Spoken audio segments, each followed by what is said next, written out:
need to know to get your day started. Terror, chaos, fear. Those are the best ways to describe what's happened in the city of Mumbai, India. Terrorists have sieged a popular hotel resort along with 9 other locations, reportedly killing 101 people. Officials say the situation remains quite tense and the city is in lockdown.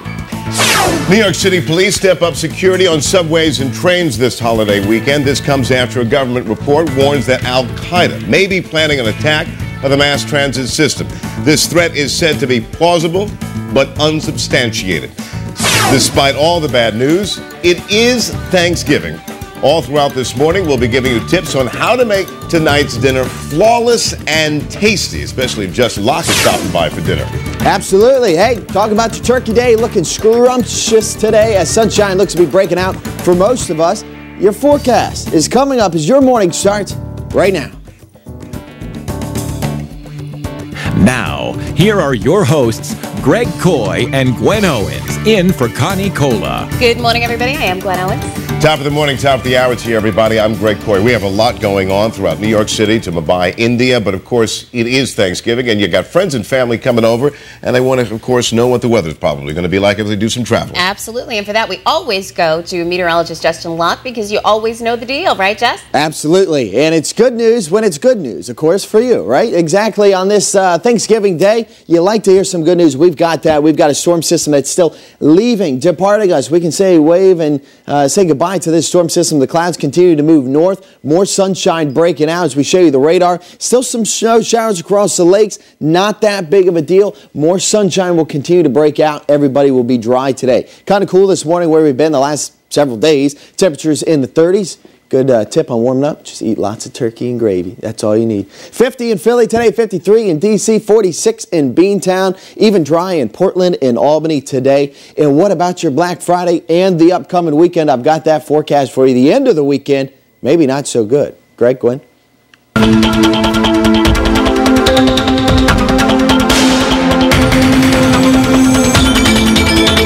6:01, everybody, and back to our top story this morning. India under siege. Terrorists are responsible for killing more than 100 people, injuring hundreds more in the city of Mumbai. Yeah, Indian authorities say gunmen stormed at least 10 locations throughout the city overnight, sparking complete chaos there. A series of explosions rocked the Taj Mahal Hotel, where Americans and British citizens are staying. And at this point, we're told no Americans were killed in the attack. So let's get you the latest from Mumbai this morning. Despite initial reports that all hostages escaped, we now hear that there may still be some inside that Taj Hotel. Correspondent Malika Kapoor joins us now live from the region with the very latest. Malika? I'm out at the Taj Mahal Hotel in Mumbai, one of the scenes of the hostage situation overnight.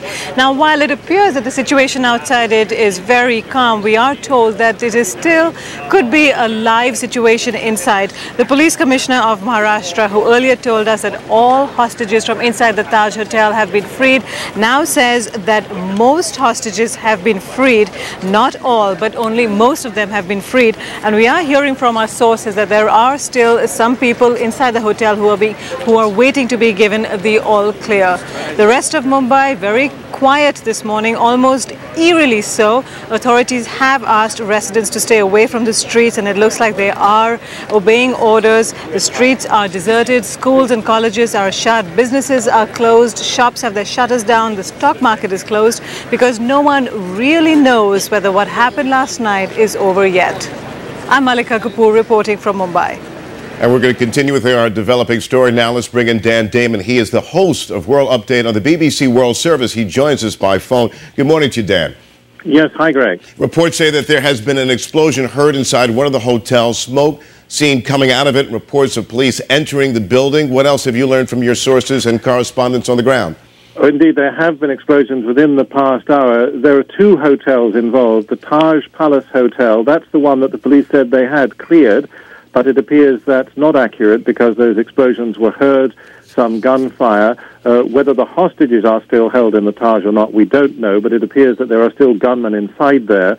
And then there is the Oberoi, the Trident Oberoi Hotel, and reports that about 40 hostages are still being held there. And elsewhere, about 100 or more people reported dead, about 300 who are injured many of them in hospital, some in a serious condition. So in terms of the breaking news and developments that you're just talking about, do you think police are trying to storm the hotels, free the hostages, capture or kill those responsible? I think they're being very cautious because there are foreigners involved. We know the reports, anyway, the eyewitness reports told us that the gunman asked who's British, who's American, and took those away as hostages. Now, we can't confirm that, but the eyewitnesses say that they were told to establish their identity. So I think with that in mind, the police will be very cautious not to just go storming in. And also, I really do get the impression from the correspondents I've been speaking to that the police really aren't sure exactly where these people are, even in what are quite big hotel complexes. So it's a very dangerous situation yet. Dan, can you give us an idea of what your intelligence sources are telling you? Who is responsible for this attack? We've heard one group, not very well known, but do you think there could be an al-Qaeda link to this? Well, there's certainly lots of speculation in some parts of the Indian media that there's a link to militants in Pakistan, and that drives a link, I guess, to some who are at least loyal to the principles of al-Qaeda. What's, I think, clear is that this was a very well-coordinated attack. 7 different sites hit. These people came in by boat with a large amount of weapons and guns and explosives, and therefore they didn't do that on their own initiative. They needed help from outside. This is the financial capital of India. Basically, this is the Wall Street of their country. Is it possible that the police or the military intelligence had any idea what was going on, or were they completely caught off guard and blind? I think they were caught off guard because of the landing from the sea. Security is very tight in Mumbai, particularly in those places where foreigners gather and in those financial areas. There's a lot of investment from abroad. A lot of people are going to work in India because it's a growing economy still, whereas other economies, as you know and we know here in Europe, are shrinking. So there are a lot of foreigners there, security tight, but coming in as they did apparently from a fishing boat and then with an inflatable, that did catch the police off guard. All right, Dan Damon, he is the host of the World Update on the BBC, joining us by phone. I want to thank him so much for that. Gwen? Well, to recap what we know, that's just in case you are joining in and you didn't hear all of what Dan had to say. 101 people are dead so far, we're told, after terrorists armed with guns stormed several sites in the city of Mumbai. 300 more people were injured in the attacks. We're told that there are hostages, dozens of them. Witnesses on the ground say the terrorists did target Western citizens, although no Americans were reportedly killed. We do think at least one is being held as hostage. Do stay with your morning for continuing coverage of the current situation there. It is extremely tense. And extremely volatile and unfolding at the very moment that we're on the air. And of course, the State Department has already set up phone banks and is starting to field calls from nervous relatives who may have relatives traveling over there. We'll keep you updated on that. 6:07, everybody. Still ahead. It's not that far away. You know what? It's time to start planning for New Year's Eve. Oh, really? Bringing in the new year. Oh, my gosh. Yeah, we know it's Thanksgiving. But later this hour, Best Fares, Tom